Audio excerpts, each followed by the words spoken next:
Date ইন্ডিয়ার education সিস্টেমটা মুছে ফেলতে হবে, চেঞ্জ করতে হবে। না চেঞ্জ করলে হবে না, মুছে ফেলতে হবে।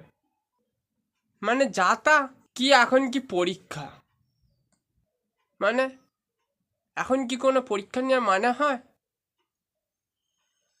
কি, এখন কি পরীক্ষা, না পরীক্ষা নিয়ে কি প্রমাণটা করতে চায়?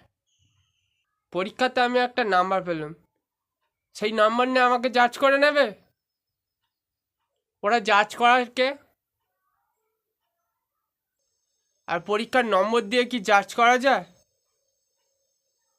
ধর আমি পরীক্ষায় শূন্য পেলাম, তার মানে আমার জ্ঞান শূন্য? কেন, আমার জ্ঞান তো নেগেটিভও হতে পারে। তার মানে পরীক্ষা আমাকে কি জাজ করলো? ধরো আমি ইংরেজিতে কম নাম্বার পেলাম বা ফেল করলাম, তার মানে আমার ইংলিশে কোনো নলেজ নেই? মানে এটা কি ধরনের system? How good can you sees that like that? ওরা জাজ করার কে? Who is they? মানে এই পরীক্ষার কনসেপ্টটা পুরোটা জঘন্য, জঘন্য না একদম ভুল। মানে এগুলো আগে হয়ে গেছে, এখন ধরে থাকার কোনো মানে হয়?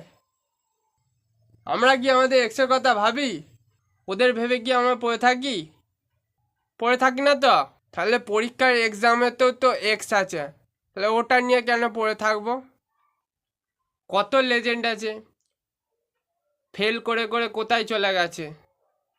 পরীক্ষার নম্বরটা অ্যাকচুয়াল কোনো ব্যাপারই না।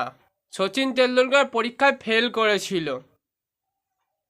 ইচ্ছা শক্তি থাকলে কোথায় না কোথায় যাওয়া যায়।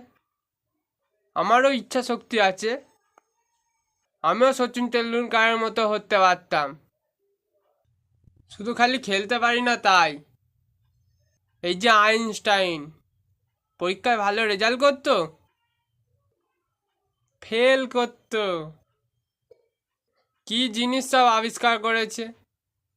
হতে পারে আমাদের মধ্যে থেকে কেউ যুগান্তকারী কিছু আবিষ্কার করে দেবে। আইনস্টাইনের ক্লাসে যে ফার্স্ট হতো সে কি করছে কেউ জানে? জানতে পারবে না। আর একটা কথা মাথায় রাখবে, যার মধ্যে ট্যালেন্ট থাকে না তাকে কোনোদিন পরীক্ষার নম্বর দিয়ে জাজ করা যায় না। আর পরীক্ষা কি আটকাবে তাকে? তাই হয়তো পরীক্ষা আমাদের আটকে দিচ্ছে। আর এইভাবে হাতে পা রেখে বসে থাকলে আমাদের চলবে না। পরীক্ষার বিরুদ্ধে একটা বৃহত্তর